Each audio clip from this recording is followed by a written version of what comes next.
弟兄姊妹 Shabbat Shalom 安息日平安。今日會同大家講到呢一個星期嘅妥拉讀經篇，就係第36篇嘅擺燈篇。擺燈篇經文嘅篇幅就係由民數記第8章第1節至到第12章第16節。擺燈篇嘅希伯來文就係備下阿魯哈，意思就係當你上升時，就係從民數記第8章第2節嗰度嚟。你告訴亞倫說，點燈嘅時候，7盞燈都要向燈台前面發光。和合本翻譯咗做點燈嘅時候，而原文直譯呢，就係話當你舉起燈嘅時候，我哋即係呢一代末世嘅人喺度準備耶穌即係翻嚟，而要準備即係能夠進入去呢個千禧年嘅國度。我哋呢個嘅世代可以話就係一個嘅曠野嘅世代。咁而喺民數記裏面所有發生嘅事呢，其實全部同我哋呢真係即係說話。所以民數記呢，即係呢個在曠野呢卷書對我哋係非常之重要。喺以色列人喺曠野39年嘅時間呢，耶和華呢都係不斷透過呢個嘅雲彩同埋呢個會幕呢，向以色列人呢咁樣說話同埋啟示。即係話對於我哋而家活喺呢個末世，我哋作為曠野嘅呢個嘅一代呢，其實神係不斷嘅說話，係咧唔會缺乏佢對我哋嘅啟示。而呢一個情況呢，正正同整卷呢個嘅民數記裏面呢，神係不斷向以色列人說話呢，係非常之吻合嘅。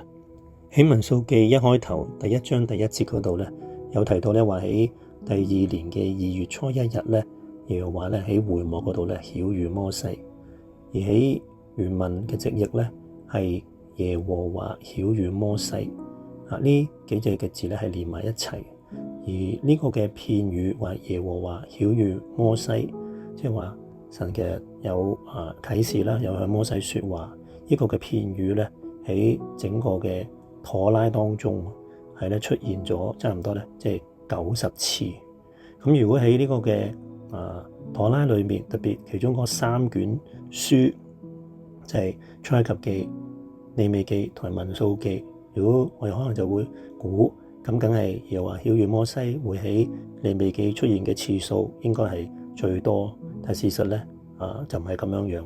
喺出埃及記呢出現10幾次，喺利未記呢係出現30幾次，喺民數記呢係出現40幾次。即係話喺呢個嘅以色列人喺曠野裏面所經歷嘅一卷嘅書，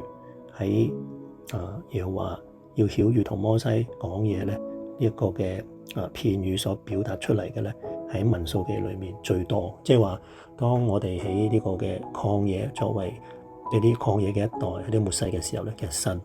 係有好多嘅說話，好多嘅啟示係不斷嘅呢咁樣同我哋講。以色列人佢哋喺進入呢個迦南呢個應許地之前，佢哋呢要喺曠野嗰個時候呢，要聆聽同埋聽從耶和華嘅吩咐呢，係無比嘅重要。耶和華呢引導以色列人嘅方法呢，係表面睇得見嘅現象，就係呢個嘅雲彩同埋呢個嘅帳幕。但係摩西呢，其實喺民數記裏面呢，係想將即係以色列人嗰個嘅注意力係由呢個嘅表面睇得見嘅雲彩同埋會幕呢，轉移呢去到按照耶和華嘅吩咐呢一個嘅情況上面。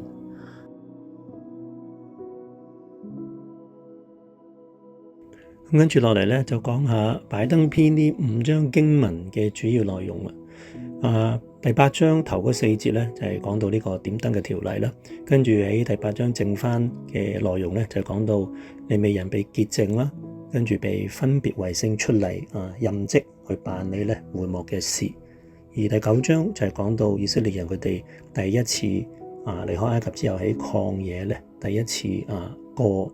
遵守呢個嘅逾越節。同埋咧講到有啲嘅以色列人喺某啲嘅情況底下唔能夠喺正月14號守呢個逾越節咧，就可以喺呢個2月14號嘅時候咧補翻去守呢個逾越節。而剩翻喺第9章15至23節咧裏面就講到即係呢個嘅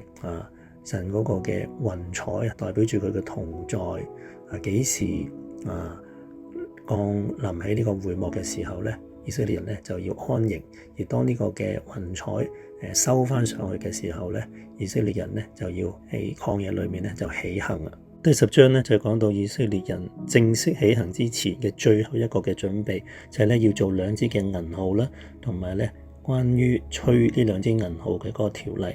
咁跟住落嚟去到10章尾嘅咧，都係講到關乎以色列人佢哋終於可以正式起行出發啦，就係咧由呢個嘅喺第2年2月20日嗰日咧正式出發。第11章咧就講到以色列人停留咗喺西乃山1年之後，而家正式起行，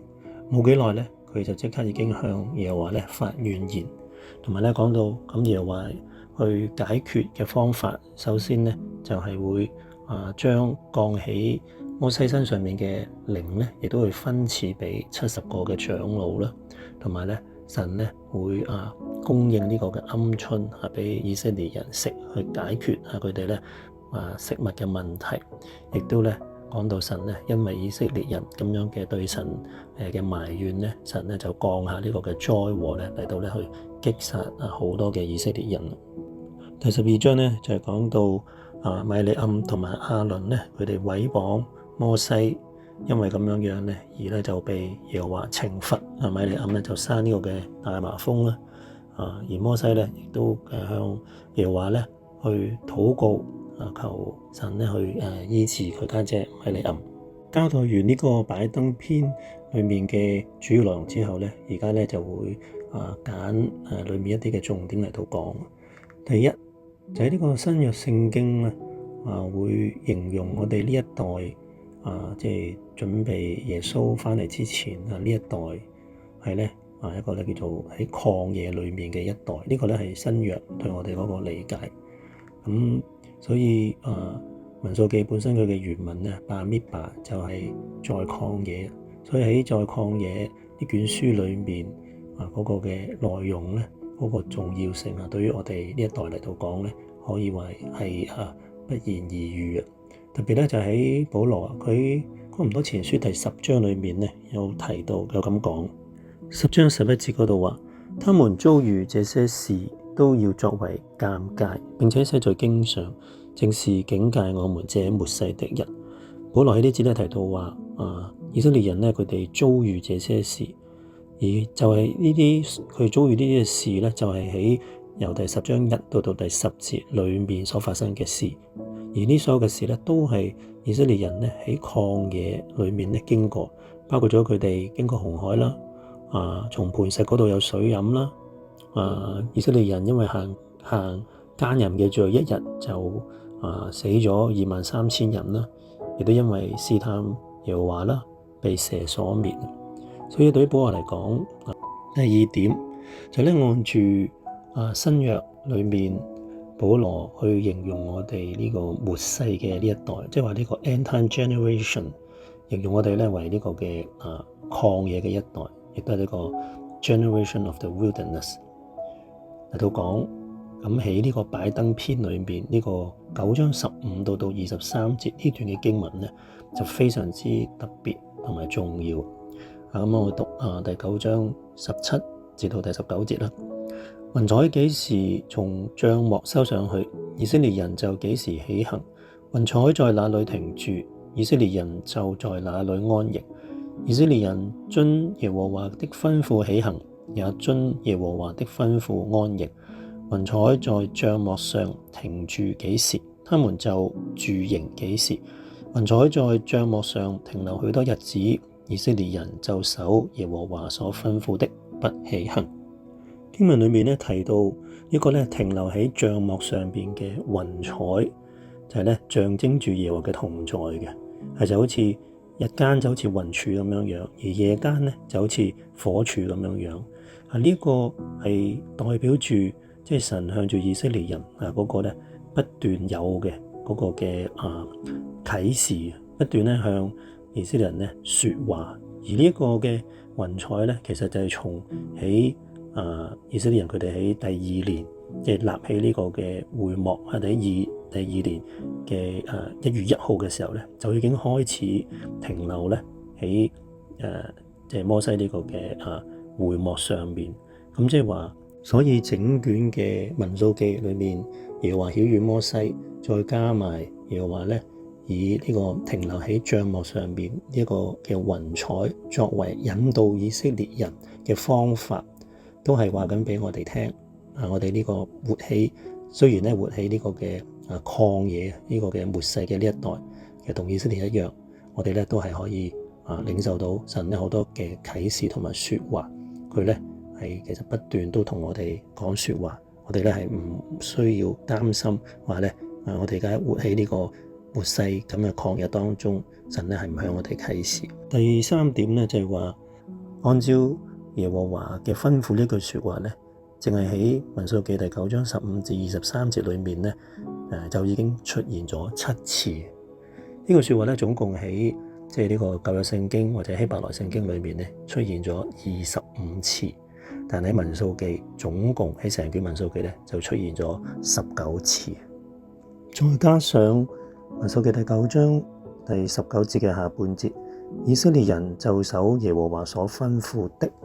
同埋第9章23節最尾嗰度話，他們守耶和華所吩咐的。佢哋加埋一齊所強調嘅咧，就係耶和華去引導以色列人，去叫以色列人去遵行嘅咧，係耶和華嘅吩咐，多過咧係呢個表面上面肉眼上面看得見嘅一個嘅雲彩同埋呢個嘅帳幕。耶和華嘅吩咐。呢個裏面個吩咐呢個字喺原文咧，其實係個口字，即係直譯就係耶和華的口，意思就係話，凡係從耶和華嘅口，即係佢裏面出嚟嘅妥拉啦、律例啦、典章，即係話從耶和華嘅口裏面所講嘅説話咧，就係最重要，尤其就係對於我哋喺活喺呢個末世曠野呢一代嘅人。或者就對於就好似以色列人佢當年活喺曠野嘅時候，要聽從耶和華口裏面嘅説話咧，係非常之重要一樣。喺民數記第12章裏面，耶和華咧為摩西辯護，係稱讚佢同埋肯定佢。喺呢個嘅第8節咧，耶和華佢話：我要與他面對面説話。